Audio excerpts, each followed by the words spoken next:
ปอกมือมังเกือตาคือขึ้นสร้างสูง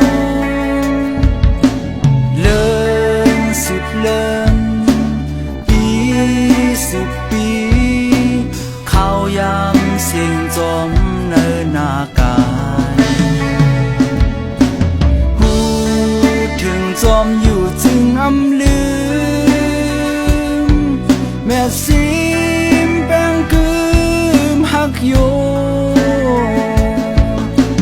ก็หักเอ่ยวันหนึ่งได้เมื่อเธอมีอยู่วันตาดีห่มเศร้าอันเขาดังมันจังนั้นหือสั่งยุ่งใจเปิดอยู่ทางปันแห้งยิ่งความมีไว้ก่อใจอ่อนไม่อยู่สั่งปอกคืนดีเมื่อหันนางจุ่มตอนหือดีเมื่อไล่หันสู่เป็นแม่เฮินหือย้อนวันเมืองเฮาเปิ้นเก่าโอนย้อนจะคือเฮาเปิ้นเด็กเด็กเสียงกองอุ่นโมจอมวางสุนอ่อนน้ำตาปนเมื่อยิงน้องไหลป่าจึงเฮินเย่ให้นาสน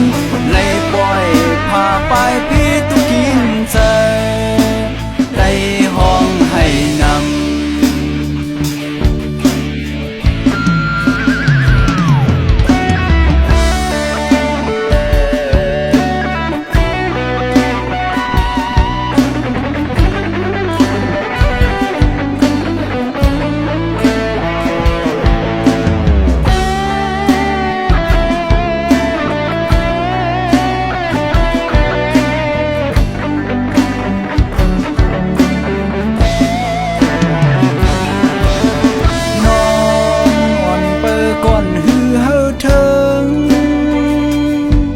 สั่งเมื่อ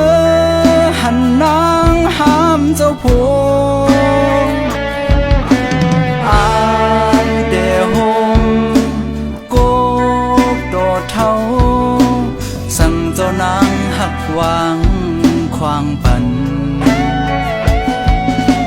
รู้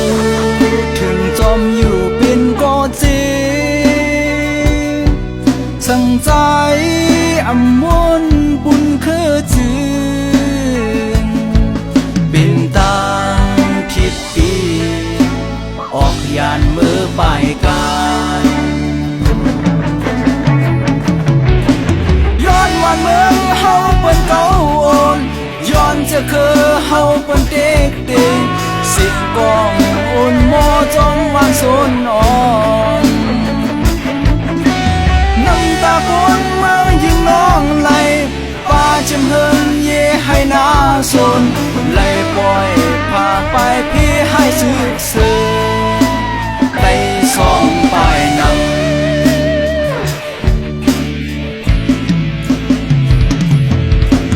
ย้อนวันเมืองเฮาเปิ้นเก่าโอนย้อนจะคือเฮาเปิ้นเด็กเด็กเสียงกองวนหมอจอมวางสุนอ่อนน้ำเลือดคือเฮายิงน้องไหลยาเปิ้นปอทุกกวนในเลยตายกว่าก็มีมาดังนำว่าใจ